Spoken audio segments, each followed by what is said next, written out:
Hello नमस्ते और मेरे चैनल पर आपका स्वागत है दोस्तों। मैं एक नया एक्सप्लेनर हूं, तो चैनल को सब्सक्राइब कर लेना। तो चलिए वीडियो शुरू करते हैं। लास्ट एपिसोड में हमने देखा था कि सूहो ने मिनसंग को बहुत ही खतरनाक पंच मार दिया होता है। आगे हम देखते हैं कि इससे मिनसंग की हालत बहुत ही ज्यादा खराब हो जाती है। वो अपने मन में कहता है कि इस अटैक से मेरे पेट के अंदर एक होल हो चुका है, साथ ही जबड़ा टूटने की वजह से मैं कुछ बोल नहीं पा रहा। मिनसंग ने सोचा था कि इताम अपोस्टाइल आने के बाद वो अपनी टूटी हुई जिंदगी को फिक्स कर देगा, क्योंकि कैटलिन आने के बाद मिनसंग की जिंदगी बस बर्बाद हो गई थी। अपने आखिरी पलों में भी मिनसंग को टाई की याद आ रही होती है। मिनसंग सोच रहा होता है कि उसे टाई क्यों याद आ रहा है। खैर, आगे मिनसंग खत्म हो जाता है और ये क्वेस्ट भी कंप्लीट हो जाता है। बेरू कहता है, मोनार्क, आपने ये कर दिखाया, आपने इताम के अपोस्टाइल को हरा दिया है। सूहो उसे कहता है, आखिरी बार जो हंसा था वो मिनसंग था, ना कि ड्रैम अपोस्टाइल। मैंने कभी मिनसंग से ज्यादा बात तो नहीं की है, लेकिन लग रहा था कि वो अपनी इच्छाओं के प्रति सख्त था। बेरू अपने मन में कहता है, यंग मोनार्क ने पहली बार एक ह्यूमन को जान से मारा है, यकीनन वो काफी ज्यादा शॉक्ड होंगे। आगे सूहो कहता है, मिनसंग की वजह से मुझे कुछ रियलाइज हो चुका है। प्लेयर बनने के बाद मॉम को ढूंढना और डैड की हेल्प करना, इसी गोल के लिए मैं जी रहा था। मैं भूल गया था कि मेरा खुद का पर्पस क्या है। इसलिए मिनसंग भी मुझे एक बिना ईगो वाला, जो खुद को ही नहीं जानता, ऐसा कैरेक्टर कहता था। तब मुझे अचानक अपने फादर की याद आ गई थी। वहां पर उनसे मैं बहुत ही ज्यादा प्रभावित हो गया था, और सेम टाइम पर उनको हराने के लिए मैं डेस्परेट भी हो गया था। मेरी हार के बाद मैं और भी ज्यादा फ्रस्ट्रेट हो चुका था, क्योंकि मेरे डैड हद से ज्यादा पावरफुल लग रहे थे। तब मुझे समझ आया कि मुझे कुछ ऐसा करना पड़ेगा जो मैंने कभी भी नहीं किया, जिसके बारे में मैंने कभी भी नहीं सोचा, जिसकी मैंने कभी भी उम्मीद नहीं की। अब ये अच्छा ही होगा कि मैं स्ट्रांग बनूंगा। मैं सबसे ज्यादा स्ट्रांग बनूंगा, और अपोस्टाइल, ड्रैगन्स और मोनार्क से भी स्ट्रांग, यहां तक कि मैं अपने डैड को भी सरपास कर दूंगा। अब यही से मेरा ईगो है। सूहो की बातें सुनने के बाद ये लोग थोड़े से हैरान हो गए थे। बेरू कहता है, यकीनन यंग मोनार्क, ये इम्पॉसिबल है, लेकिन चलिए मैं फिर भी आपके लिए चीयर करता हूं। एसल सूहो से कहती है, लॉर्ड जेन से स्ट्रांग होना यह बहुत ज्यादा डिफिकल्ट नहीं होगा। सूहो इनसे कहता है, तुम्हारे इस निराशाजनक शब्दों के लिए तुम्हारा शुक्रिया। आगे सुआ अपने रिवार्ड्स को चेक करने लगता है। उसे काफी सारे एक्सपीरियंस पॉइंट मिल गए होते हैं, तो उसका लेवल 2 से अप हो जाता है। साथ ही एक नोटिस आती है कि आप एक सर्टेन लेवल पर पहुंच चुके हैं, तो क्या आप अपने क्लास चेंज क्वेस्ट को एक्सेप्ट करेंगे। यह सब देखकर सूहो अपने मन में कहता है, यह सब क्या है। अच्छा, तो लेवल 40 पर जाने के बाद क्लास चेंज किया जा सकता है। हाँ। सूहो अपने स्टैट्स को देखता है और अपने मन में कहता है, लग रहा है कि फाइनली मेरी एम्प्टी क्लास रिप्लेस होने वाली है। इसके बाद हम फ्रेगमेंट को देखते हैं, जो कि दूर से सूहो को देख रहा होता है। वो कहता है, मैं कितना ज्यादा बेवकूफ था जो ब्लैक मास्क को इतने हल्के में ले लिया। जैसे कि मैंने उम्मीद की थी, तो मुझे हमारा बनाना होगा। आगे हम देखते हैं कि अपोस्टाइल टाइल के फ्रेगमेंट के साथ मर्ज होने के बाद मिले हुए एक authority, the scale of equivalent exchange का यूज करके अपने आसपास के सारे बिलीवर्स, यानी वो हंटर्स जिनको अपोस्टाइल कंट्रोल कर रहा था, उनकी लाइफ फोर्स को लेके उनको माना में कन्वर्ट कर देता है। फिर उससे एक स्टार फ्रेगमेंट बना देता है। यहां बेरू मिनसंग की बॉडी में से ट्रिम की इंफॉर्मेशन लेने की तैयारी कर रहा होता है, लेकिन तभी अपोस्टाइल सूहो के बॉडी में वो फ्रेगमेंट घुसा देता है। ये सभी बहुत ही ज्यादा पैनिक हो जाते हैं। सूहो को भी कुछ समझ नहीं आता कि अटैक कहां से हुआ है।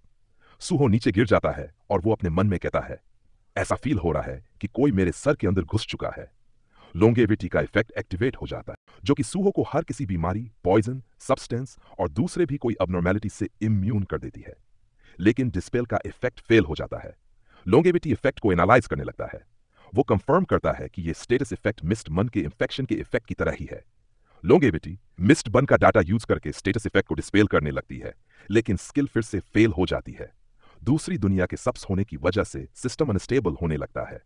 लोंगेविटी मिस्ड बन के इन्फेक्शन का डाटा यूज करके सूहो को हील करने लगता है, लेकिन 3 बार फेल हो जाता है।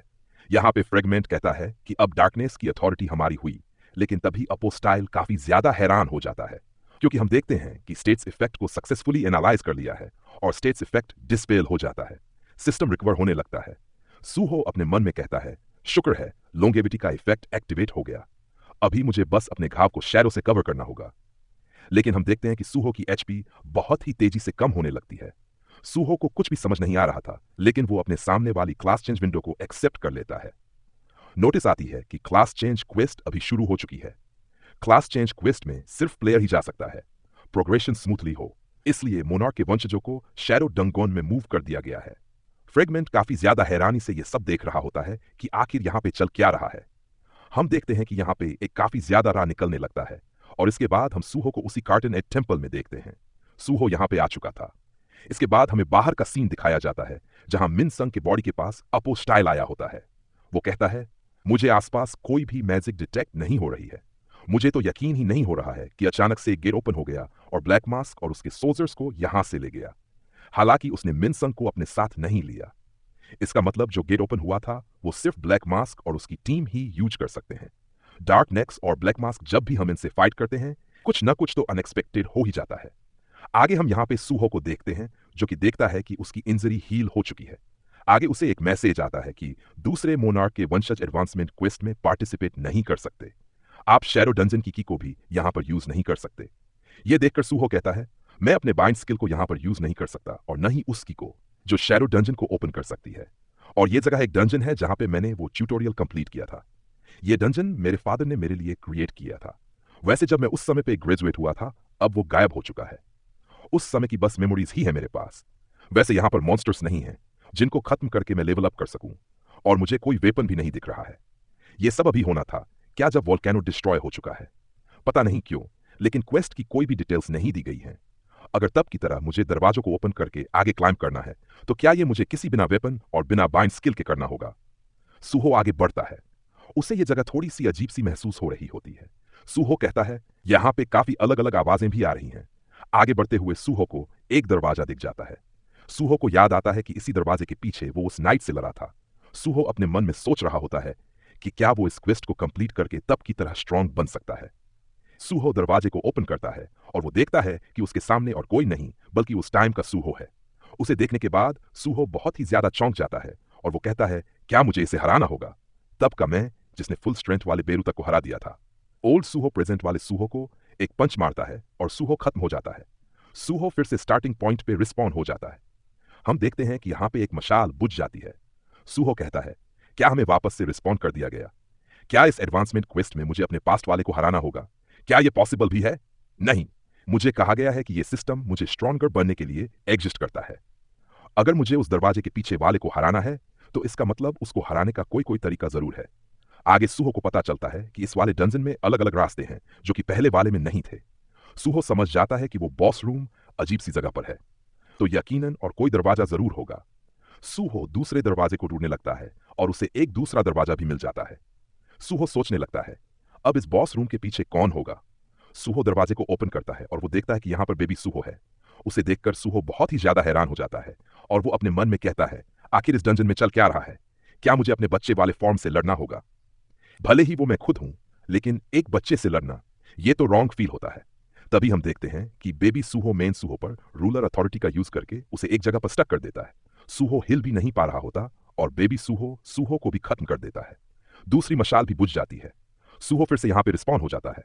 वो कहता है, यहां पे जो अपोनेंट्स हैं उन्हें मैं अभी तो नहीं हरा सकता, तो मैं क्वेस्ट को कैसे कंप्लीट करूंगा? सूहो को याद आता है कि भाई यहां भी उस ट्यूटोरियल की तरह उसको 3 लाइफ दी गई हैं और उसकी 2 लाइफ ऑलरेडी जा चुकी हैं। तभी हम देखते हैं कि यहां पे काफी सारी मशालें आ जाती हैं, साथ ही वो ग्लिच होने लगती हैं। सूहो को कुछ भी समझ नहीं आ रहा होता कि ये सब क्या हो रहा है। तभी उसे सिस्टम से मैसेज आता है कि दूसरी दुनिया के सब्सटेंस की वजह से सिस्टम में एरर आ रहा है। प्लीज दरवाजे के पीछे के बींग को अपनी बची हुई लाइफ के अंदर हरा दो। जब तक आप अपने एडवांसमेंट क्वेस्ट को कंप्लीट नहीं कर सकते आप यहां से नहीं जा सकते। और यहीं पर एपिसोड क्लाइमेक्स पर पहुंच जाता है। तो दोस्तों, अगर आप नए हैं तो चैनल को सब्सक्राइब कर देना, वीडियो को लाइक करना और मिलते हैं अगले धमाकेदार एपिसोड में। तब तक के लिए बाय बाय।